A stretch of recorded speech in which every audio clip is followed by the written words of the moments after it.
大家好啊，我係小雲啊，我今年12歲，我係跟住媽媽移民嚟荷蘭嘅狗狗。今日好開心啊，爸爸媽媽帶我去玩啊。爸爸揸咗成2個鐘車，究竟我哋去邊度啊？終於到啦！我哋嚟到位於荷蘭南部嘅Valkenburg，中文名叫法爾肯堡，佢係位於荷蘭廉腳林堡山入邊一個嘅小鎮。你知唔知啊？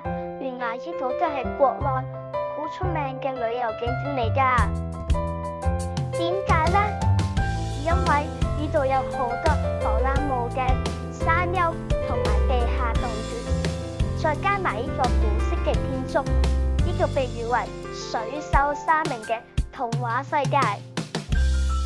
入到嚟咧，你會見到佢保留咗14世紀嘅鐘樓同埋城牆，而咧黃色呢啲屋咧都圍繞佢咧咁嘅建築，好似話呢啲係19、20世紀嘅建築 style 嚟噶。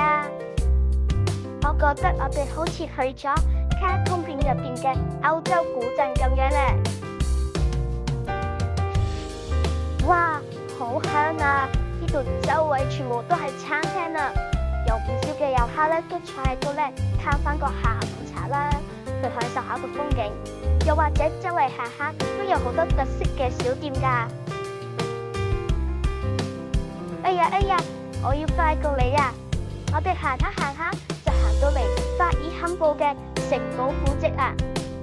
呢個城堡11世紀已經建成㗎啦，一路咧都係軍事嘅搶掠要點，但可惜啦，而家已經炸到剩翻個城牆咋。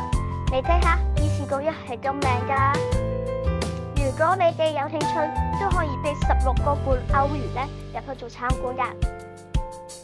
另外，呢個小鎮出名嘅地方咧，就係佢周圍都有咧地下洞穴。而我哋行出城外幾個咧，就嚟到一個叫做市政洞穴嘅地方，佢係其中一個咧最具歷史嘅地下洞穴。點解無啦啦個山會穿窿㗎？道長叔叔話咧，因為咧喺好耐之前嘅16世紀開始咧，已經有人喺度咧採石嗰啲叫做泥灰岩嘅石喎，所以鑿下就鑿咗成條地洞出嚟啦。嗰啲石可以攞嚟起建築物之外咧，呢條地洞啊喺2次世界大戰嗰陣時仲可以做防空洞啊！哇，好黑啊！我要行快幾步先得，我想快啲出翻去啊！但係道上叔叔話一定要跟住佢啊，因為唔係咧，我哋自己唔識出翻出去噶，會蕩失路噶。哇，鱷魚啊，嚇死我啦！原來係雕塑嚟嘅，呢度有唔同嘅雕塑，仲有唔同時代嘅壁畫。最後我哋行到嚟呢一個位置，就係平時舉行聖誕市集嘅地方。哇！如果咧掛滿晒聖誕燈飾嘅話，呢度都真係好有氣氛啦。我哋參觀完地洞，下一站會去咩地方呢？如果大家想知道，就睇我哋下集啦。記得要訂閱同埋 like 我哋啊！下次見。